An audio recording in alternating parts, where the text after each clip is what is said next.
E aí, gente, aqui é o Videl, tô desanimado porque já é a terceira vez que eu tento gravar o vídeo. Sempre tá dando problema. Primeira vez eu gravei ele completo e acabou que quando eu passei o computador corrompeu o arquivo e eu perdi tudo. Segunda vez, minha mãe abriu a porta, fez um barulho e eu perdi o foco. Enfim, gravando mais uma tag na semana de tags. Aqui uma tag por dia durante uma semana, né? Hoje é o terceiro vídeo dessa série e me sugeriram uma tag aí que era a tag do 10 livros para ler em um dia. Na verdade não é para ler os 10 livros em um dia, é para ler um livro por dia durante 10 dias, ou um livro que está para ler um dia, são 10 livros. Vocês entenderam, né? Então eu vou mostrar 10 livros que são fáceis de ler, que cada um desses livros dá para ler em um dia, e ignore os fogos se tiver algum por causa do jogo de hoje domingo. E eu tentei, antes de gravar o vídeo, ver outros vlogueiros aí que gravaram também essa tag, para ver aqueles livros eles estavam citando, para não citar livros repetidos. Inclusive eu tirei 2 livros da lista, que era Alice no País das Maravilhas e Revolução dos Bichos, do George Orwell, que muita gente citou e eu resolvi não citar aqui. Então, começando a lista aqui, o primeiro livro é o Diário do Chaves. Já mencionei esse livro aqui várias vezes, é escrito pelo próprio Roberto Gomes Bolanhos e tem desenhos dele também, que eu achei bem legal, ele desenha bem, né? Tem um jeito caricato aqui. Tem vários personagens, tem todos, na verdade, tem a Dona Florinda, e ele vai contando a história como se fosse um diário mesmo, né? O Roberto Gomes Bolanhos fala que tá andando na rua e encontra um menino que engraxa o sapato dele, e o menino acaba esquecendo o caderno. Pega o caderno desse menino, que é o Chavo del Ocho, e vê a história dele aqui, e ele fala que é o relato desse menino. Então é bem legal, fala como é que ele foi parar na vila, como é que ele fez amizade com o Kiko, conta da Chiquinha, do Seu Madruga, e da Dona Florinda, de todos os personagens, e é como se fosse um relato verídico, é bem legal. Tem várias piadinhas aqui que acontecem no seriado também, pra quem vê o seriado várias vezes aí e sabe o que vai acontecer, e mesmo assim ri, assim como eu, acho que toda vez que eu sei o que vai acontecer na próxima cena, mesmo assim eu rio. Aqui dá pra tirar um sorriso no rosto também, né, colocar um sorriso no rosto. Explica como é que o Chaves foi parar no 8 e por que ele tem esse apelido de Chaves del 8, porque na verdade Chavo não é um apelido, é meio que um termo pra menino, não explica o nome dele. Tem aquela pegadinha também meio triste em alguns momentos, naquela parte, por exemplo, do seriado Ladrão, ladrãozinho! Ladrãozinho! Seu ladrão! E no final tem um artigo escrito pela Florinda Messa, que é a Dona Florinda, né, que é casada com o Chaves, que ela explica como é que foi o sucesso do Chaves ao redor do mundo, que ele veio pro Brasil, por exemplo, e o menino, ou em algum país aqui da América do Sul, e o menino bateu no vidro assim e entregou um dinheiro pra ele, falou assim: toma Chaves, eu também passo fome, achando que o Chaves era um personagem mesmo, de que é uma pessoa real, né. Você vê como é que isso teve influência no mundo inteiro, esse seriado. E o livro é bacana também, vale a pena ser lido. Vamos para a segunda citação. É um livro que dá para ler num dia também, é óbvio, senão não estava aqui na lista de hoje, que é A Festa da Beth, da Karen Blixen.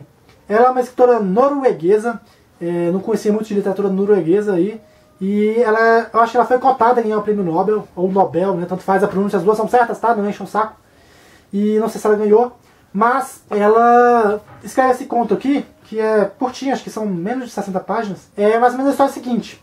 A personagem se chama Babette, ela fugindo da França, né, por causa da guerra, vai pra Noruega, e lá ela acaba ficando hóspede de uma família, e ela não é tão bem quista assim, ela é maltratada também, mas ela também não chega a ser tratada com todo o respeito que ela merece, com todo a atenção devida que ela deveria ter, né? Mas ela não chega a ser maltratada nem ser destratada por causa disso. E aí o que acontece? Ela ganha na loteria, né, num bilhete, e ela resolve presentear assim, os anfitriões dela com um banquete do próprio bolso. Então ela contrata vários cozinheiros e muita comida de tudo que é lugar e resolve preparar esse jantar para essa família que hospeda ela. E o desfecho é bem legal do livro, recomendo aí para quem quiser ler. O próximo livro da lista é ganhador de um prêmio Nobel de literatura, isso eu tenho certeza, de 62, que é Ratos e Homens, do John Steinbeck, que é um livro que fala mais ou menos da época do êxodo rural dos Estados Unidos, da época do crash lá da Bolsa de Valores. O livro se passa mais ou menos na década de 20, ou entre 20 e 40, não sei especificar, mas na época que os Estados Unidos estavam passando um sufoco aí, economicamente falando. Enquanto a história de 2 homens, que um é baixinho, mais inteligente, tem uma lábia assim melhor, o outro ele é alto, forte, um pouco ignorante assim, e muito inocente. Então os dois viajam de fazenda em fazenda procurando trabalho. E o baixinho ele sempre consegue, com a lábia dele, conseguir emprego. Só que o mais alto e forte, apesar de ser forte, conseguir carregar mais bagagem, trabalhar como 10 homens, ele acaba estragando tudo e eles têm sempre que ir mudando. E o desfecho aqui é muito triste, essa história aqui nossa, dá uma dor no coração. E virou um filme aí, antigo também. Dando continuidade com os livros, o quarto livro da série, um livro de filosofia, do Bertrand Russell. Ele ganhou o prêmio Nobel em 1950. E ele escreveu esse livro aqui, mais ou menos, falando que ele acreditava, já que ele era ateu. Vários livros dele ele fala sobre isso, sobre ateísmo, porque ele não era cristão, várias coisas. Hoje em dia, meio que o papel dele foi ocupado por outros autores, como o Sam Harris e o falecido Christoph Hitchens. E então, nesse livro aqui, ele explica, mais ou menos, já que ele é ateu, com o que ele acredita, né? Porque ele não acredita em nada. Enfim, é um livro um pouquinho difícil de acompanhar, porque tem uma linguagem um pouco mais sofisticada, mas mesmo assim é legal. Pra você ter ideia, a influência desse cara aqui, o Renato Russo, muita gente só reconhece ele ter adotado esse nome do Rousseau, né? Mas na verdade não, o nome do Renato Russo, que é Renato Manfredini Jr., esse Russo é um pseudônimo que ele adotou, também foi da mistura do Rousseau com o Russell, do Bertrand Russell, e acabou o Renato Russo. Muita gente não sabe quando cita isso, mas está aqui uma curiosidade para vocês. O quinto livro da lista, também ganhador do prêmio Nobel, parece que estou de sacanagem aqui, mas não foi intencional, mas é um livro do José Saramago, que é o Caim, que foi o primeiro livro que eu li dele, eu li num dia. O livro é um pouquinho mais longo, assim, ele tem umas 170 páginas, e conta a história do Caim, né? Quem sabe a história da Bíblia, que o Caim matou Abel e foi punido por Deus. E aqui ele conta o Caim, é o herói, e Deus é meio que o vilão. E tem o Gabriel também. Deus é uma espécie meio bonachona aqui nesse livro, bem satirizado ele. E o Saramago tem toda uma crítica em volta disso, né? Falando, como é que Deus permite que matem criancinhas. E os Caim vai viajando no tempo, num burro, eu acho bem legal. Tem todo aquele linguajar típico do José Saramago, e também a grafia dele, né? A organização textual, sem pontuação, então você tem que prestar atenção para você saber quem é que está falando em cada momento. Acabaram os Nobels agora, os Nobéis de literatura, vamos para um autor brasileiro, que é o Luiz Fernando Veríssimo. O Luiz Fernando Veríssimo, ele escreveu esse livro aqui, A Gula, né? O Clube dos Anjos, que eu acho que é uma série, eu não tenho certeza, que cada livro corresponde a um pecado capital. Esse aqui é a gula. Esse livro aqui conta a história de um grupo de amigos que eles se reúnem uma vez por mês, eu acho, não lembro ao certo, que tem tempo que eu li, que eles resolvem fazer um banquete, e cada vez é na casa de alguém, e eles jantam, né, e, enfim, confraternizam e comem, até que aparece um sujeito misterioso, depois da morte de um dos amigos, e ele começa a cozinhar muito bem, a galera adora o que ele prepara, tudo que ele prepara é muito gostoso, e eles acabam morrendo um por jantar, né, eles começam a suspeitar que é por envenenamento, só que eles ficam reféns da gula. Então eles mesmo morrendo um por jantar, eles continuam pedindo pro cara cozinhar. Então o livro é engraçado, tem aquela pegada leve do Luiz Fernando Veríssimo. Dá pra ler rapidinho. E eu recomendo pra todo mundo que gosta de literatura com tons satíricos, de comédia. E é muito bom. E vamos pro próximo livro. O próximo livro, acho que é o mais longo aqui da lista. Ele é um livro de curiosidades, publicado pela Editora Abril, em conjunto com o Exame. Que é Por que não pensei nisso antes?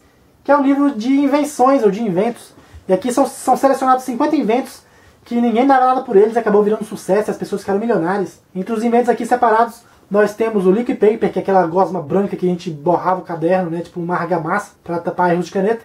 O velcro, o rollerboard, que é aquele patins que tinha as rodas enfileiradas, que tem os sucrilhos aqui também. O post-it, que eu acho que é o mais importante aqui da lista para quem tem canal literário. Apesar de ser um livro mais longo, ter 250 páginas, são bem espaçadas, a página não é ocupada quase toda, então você lê a página rapidinho, então é só enganação a grossura aqui do livro. É bem legal, tem curiosidades, conhecimento inútil, que eu adoro conhecimento inútil, quem conversa comigo aí no dia a dia sabe disso, que eu sou um poço profundo de conhecimento inútil, e esses livros me ajudam nisso. O oitavo livro da lista é da Editora Leia, de um selo que não existe mais, acho que o selo mudou de nome, que é o selo da Barba Negra, que é o Fantasma de Canterville, do Oscar Wilde.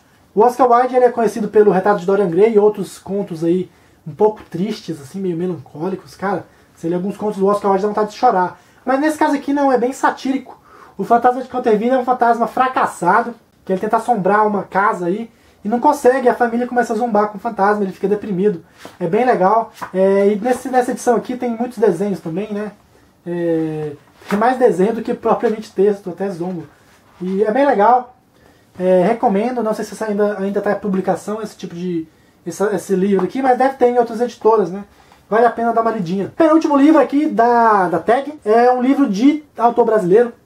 Ele é famoso por escrever Dragões de Éter e outros livros de fantasia, que é o Rafael Dracun com Espíritos de Gelo. Já mencionei esse livro aqui também, eu li ele numa tarde. Ele está no plástico porque eu tenho duas edições, a outra edição está emprestada, essa aqui é a capa mais bonita. E é um livro bacana, assim. A história do livro é bem bacana, conta um cara que acorda acorrentado e ele tá sendo interrogado por um velho que tá com uma camisa do Black Sabbath. E ele descobre que tá sem os 2 rins, então ele não tem muito tempo de vida, assim. Até tem, né? Quem tem o diálise aí, mas enfim. E ele tá sendo torturado. E começa a ter flashbacks, né? Tipo, durante o diálogo dele com o cara mascarado. Flashbacks do que aconteceu até ele chegar naquele ponto.